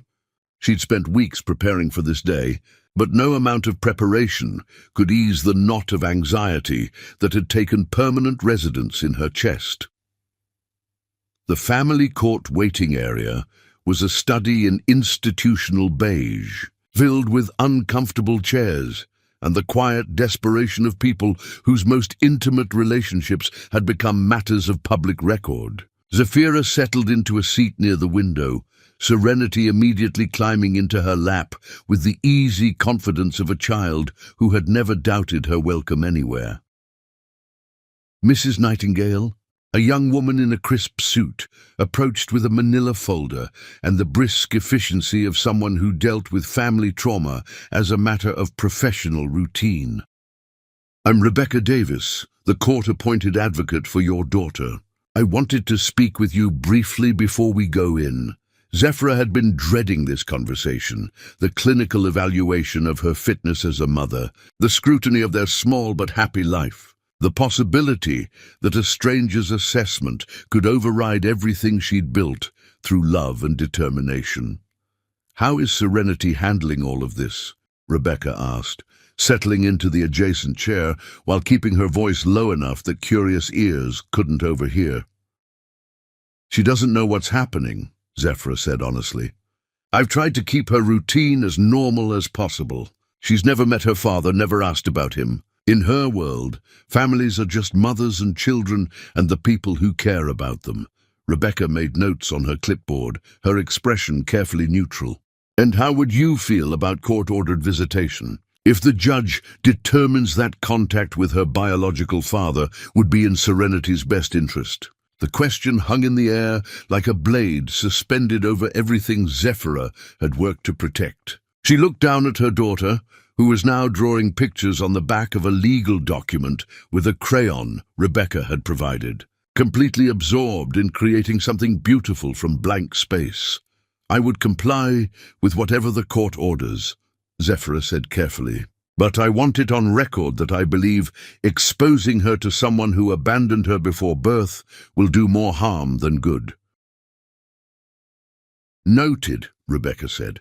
"And just so you're prepared, Mr. Christian's attorney is likely to argue that he was overwhelmed when he made his initial decision, that he's matured and wants to be part of his daughter's life now."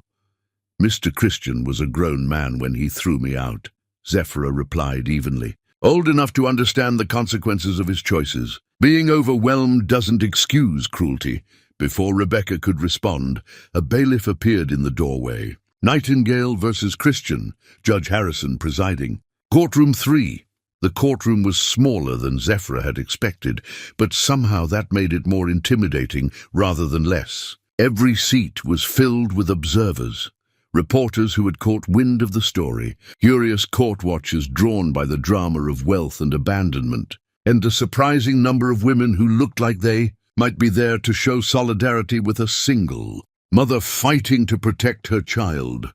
Hannah sat at the plaintiff's table with two attorneys who probably cost more per hour than Zephyra made in a week. He looked older, more worn than when she'd seen him at the coffee shop, as if the legal battle had aged him in ways his previous losses hadn't.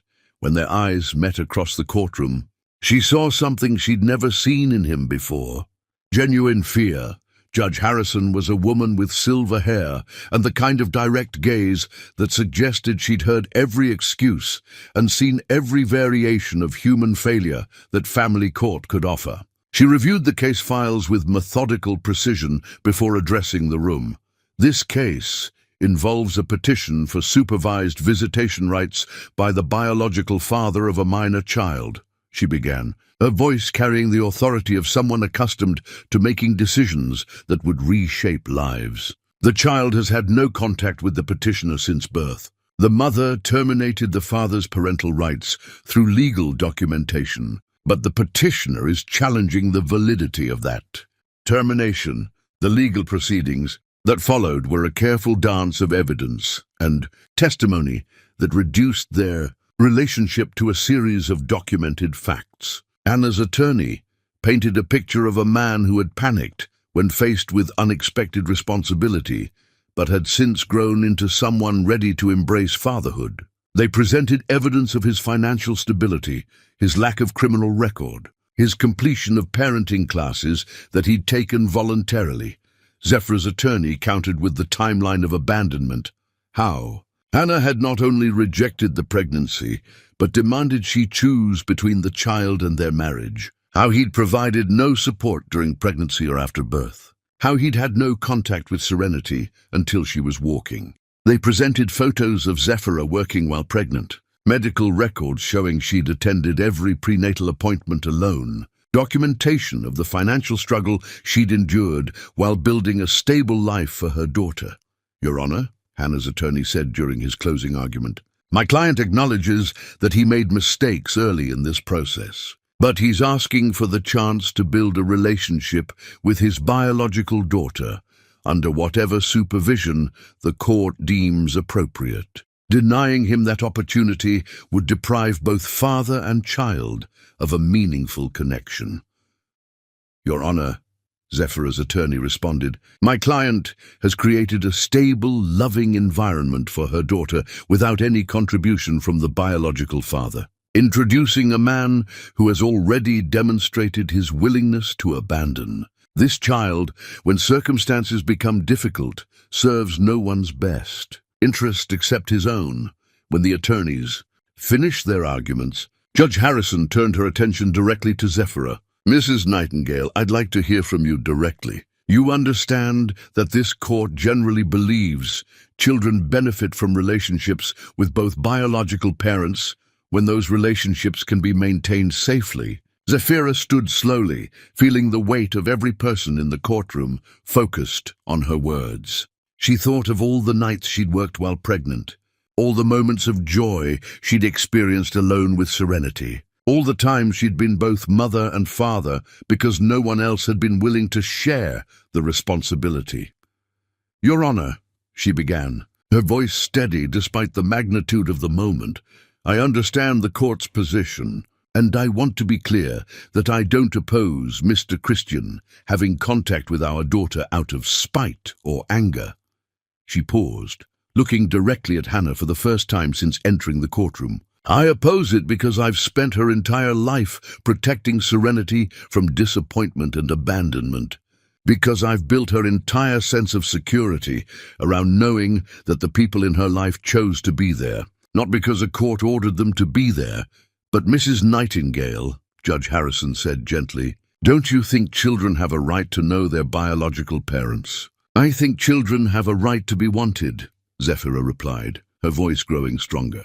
They have a right to stability, to consistency, to knowing that the adults in their lives will be there through difficulties as well as celebrations. Mr. Christian has demonstrated that he cannot provide those things. People can change, the judge observed. Yes, they can, Zephyra agreed. But change doesn't erase consequences, and consequences don't disappear just because someone regrets their choices. The courtroom fell silent as Judge Harrison considered the arguments she'd heard. Serenity, who had been quietly coloring in the front row with Celeste, looked up at the sound of her mother's voice and waved cheerfully. The simple gesture, so innocent and trusting, seemed to crystallize everything at stake in this legal battle. After reviewing all the evidence and testimony, Judge Harrison said finally, "I'm prepared to make my ruling."